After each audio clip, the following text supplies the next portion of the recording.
مال و دولت کی پیروی کرنا، مال کے پیچھے، دولت کے پیچھے مرے جانا، اس کے پیچھے دوڑتے رہنا، دیوانوں کی طرح مال کو حاصل کرنے کے لیے، دولت کو بڑھانے کے لیے پیچھے پڑتے رہنا اور پوری زندگی دنیا کا مال جمع کرنے میں صرف کر دینا اور کچھ اور نہ سوجے، صرف مال کے حصول کے لیے لڑتے مرتے رہنا، فرمایا ایک تو اس کو چھوڑ دو، کیونکہ یہ سب سے بڑی رکاوٹ ہے ایمان کے دوام کی راہ میں، کہ ایمان مستقل ہو جائے دل میں، اس کی راہ میں سب سے بڑی رکاوٹ۔ پھر دوسری شے، ہمارے اندر یہ مسئلہ بھی بہت ہے، ہم دنیا میں مال کی طلب میں بہت زیادہ رہتے ہیں۔ دوسری شے فرمایا منصب و شہرت کی پیروی چھوڑ دے، منصب و شہرت کی پیروی چھوڑ دے، یعنی دل میں یہ خیال رہے کہ میں نے فلاں عہدے پر بیٹھنا ہے،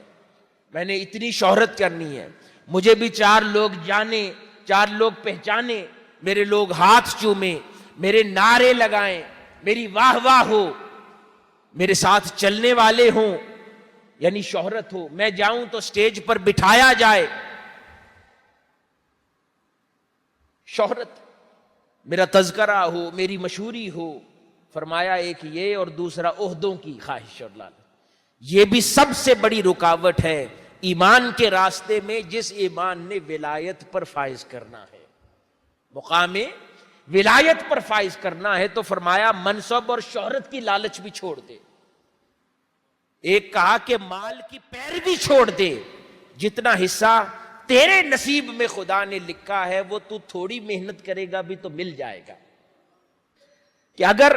میرے لوگ، میرے بندے مجھ پر ویسا توکل کرتے جیسا کرنے کا حق ہے تو میں ان کو ویسے رزق عطا کرتا جیسے چڑیوں اور پرندوں کو کرتا، ان کو رزق کے پیچھے مارا مارا نہ پھرنا پڑتا، جس طرح صبح و سویرے نیند سے بیدار ہو کر چڑیاں جاتی ہیں اور یہ ممکن نہیں کہ رزق لے کر گھر لوٹ کر نہ آئے، کوئی دن ایسا ان کا نہیں گزرتا کہ وہ بھوکے مریں، ہر روز ان کے رزق کا اہتمام ہوتا ہے مگر وہ جمع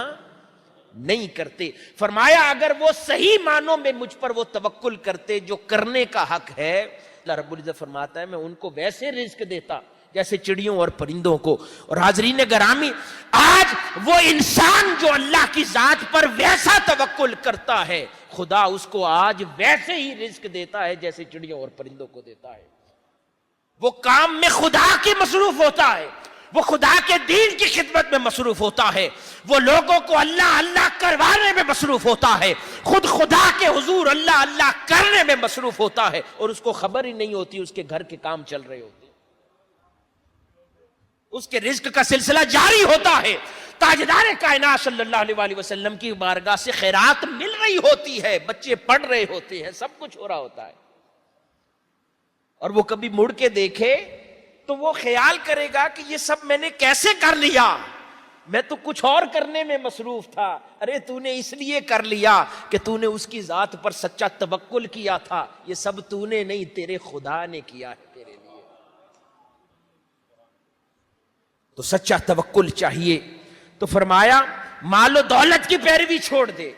اتنی ضرورت جتنی ہو اتنی محنت کر۔ دوسرا فرمایا کہ منصب اور شہرت کی لالچ چھوڑ دے۔ امام غزالی رضی اللہ تعالیٰ عنہ ارشاد فرماتے ہیں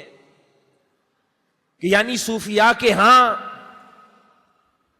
تو یہاں تک کہا جاتا تھا، غور کریں کتنی پیاری بات ہے، کہ صوفیاء کے ہاں ہم کہتے ہیں نا کہ فلاں شخص 40 دن کی خلوت بیٹھ گیا، فلاں شخص 40 دن کی خلوت بیٹھ گیا، اور اس خلوت کے نتیجے میں وہ مقصد تو اللہ کے حضور عبادت ہے، مقصد تو اللہ کے حضور اخلاص ہے، مقصد تو اللہ کے حضور مناجات ہے، ریاضت ہے، عبادت ہے، دل کی صفائی مقصود ہے، اس کا اخلاص حاصل کرنا مقصود ہے۔ لیکن فرمایا کہ جو آدمی کے دل میں اگر یہ خیال گزرے یا گزر جائے، صوفیاء کے ہاں یہ عقیدہ تھا کہ اگر دل سے یہ خیال گزر جائے کہ جب میں 40 دن کی خلوت بیٹھ کر لوٹوں گا تو لوگ یہ ذکر کریں گے کہ یہ شخص خلوت میں بیٹھا ہے، مجھے صوفی مانا جائے گا۔ فرمایا صوفیاء کہ ہاں یہ عقیدہ ہے کہ اس کی خلوت بیٹھنا حرام ہے، اس کی خلوت میں سے اسے کچھ نہیں ملے گا اگر اس کے دل سے یہ خیال ہی گزر جائے کہ فلاں شخص کہے گا کہ میں یہ تو اللہ کے حضور خلوت بیٹھ کے آیا ہے، یہاں ہزارہ معتکفین اور معتکفات ہیں، اگر دل سے یہ خیال گزر جائے کہ جب ہم لوٹ کر جائیں گے تو لوگ ہمیں ہار پہنائیں، ہمیں مبارک دیں کہ یہ اعتکاف میں اللہ کے حضور اس کی چوکھٹ سے بیٹھ کر لوٹے ہیں، ہمیں صوفی کوئی کہے، ہمیں کوئی حاجی کہے، کوئی نیک کہے، کوئی عابد مانے، کوئی زاہد مانے، اگر دل سے یہ خیال گزرا یہ سارا اجر زائل ہو جائے گا۔ اگر اس نیت سے آ کر اعتکاف میں بیٹھتے ہیں تو یہ اجر زائل ہو جائے گا۔ کئی بار لوگ بڑے شوق و ذوق سے محافل سجاتے ہیں، محفل میلاد کرواتے ہیں، نعت خوانی کرواتے ہیں، خیرات کرتے ہیں، اور افطار کروانے میں فخر محسوس کرتے ہیں کہ اہل علاقہ کہیں کہ سب سے بڑا افطار اس کے گھر کے باہر ہوتا ہے۔ خدا کی عزت کی قسم، رائی کے دانے کے برابر اجر نہیں بچے گا نامہ اعمال میں اگر دل میں یہ خیالات رہیں۔ اور یہی حالت منصب کی ہے کہ اگر انسان کو یہ خیال رہے کہ مجھے فلاں عہدہ دے دیا جائے، میری اتنی شہرت ہو جائے، مجھے یوں بٹھایا جائے، یوں جانا جائے، یوں مانا جائے، ہر وہ شخص جس نے اس طرح نفس کی پیروی کی، منصب کی پیروی کی، عہدوں کی پیروی کی، اللہ رب العزت اس کو کچھ نہیں دے گا۔ نہ عہدے شاید مل جائیں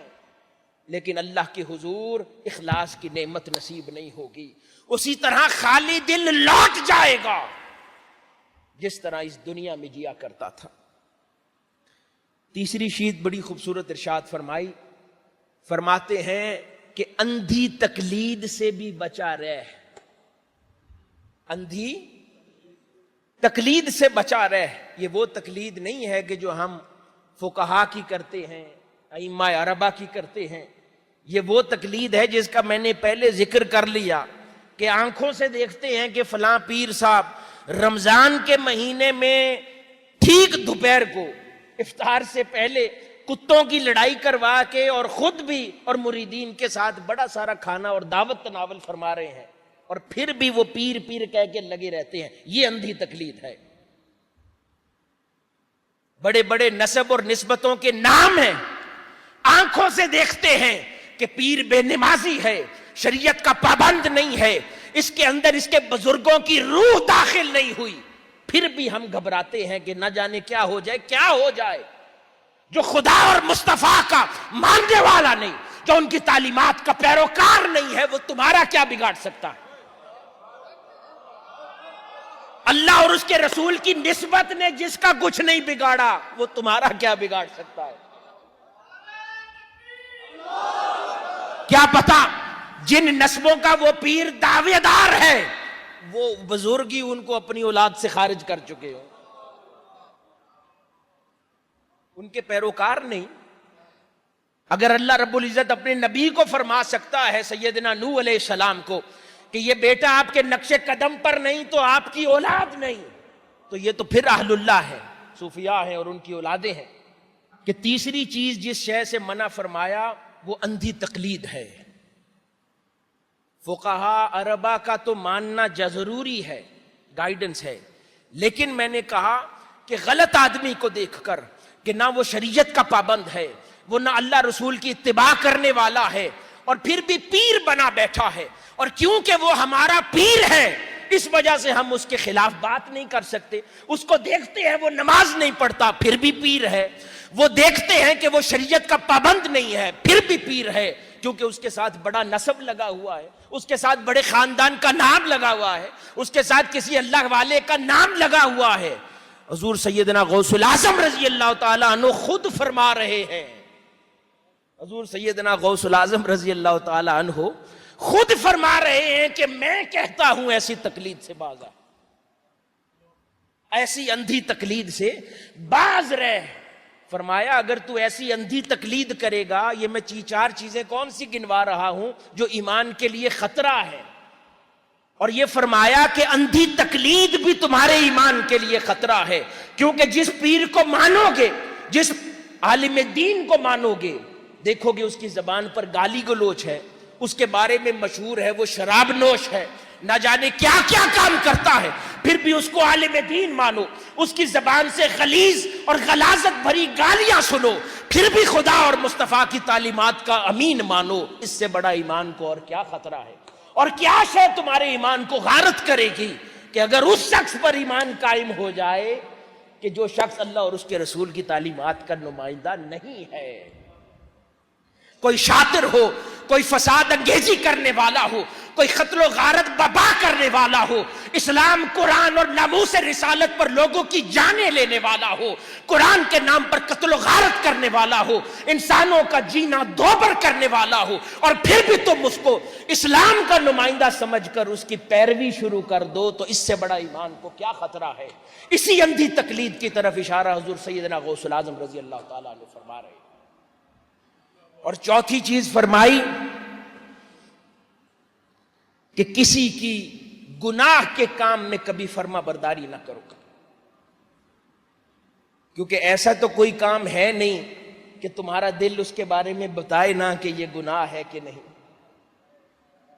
کیونکہ اگر کوئی بھی خبر انسان کو نہ ملے، اللہ پاک نے اس کے اندر ایک ایسا لوتھڑا دل ضرور رکھا ہے جو اسے خبر دے دیتا ہے، اس میں ضمیر ہے جو بتا دیتا ہے کہ مجھے کوئی دلیل تو نہیں ملی پر کام غلط ہے، دل بتاتا ہے نا، تو اس دل کی سنو اور اس غلط کام اور گناہ کے کام اور نافرمانی کے کام سے بچے رہو۔ یہ چار چیزیں فرمایا کہ ان سے یوں بچے رہو تاکہ اللہ پاک تمہارے ایمان کی حفاظت فرمائے۔ چار ہی چیزیں ترک کر دو تو اللہ پاک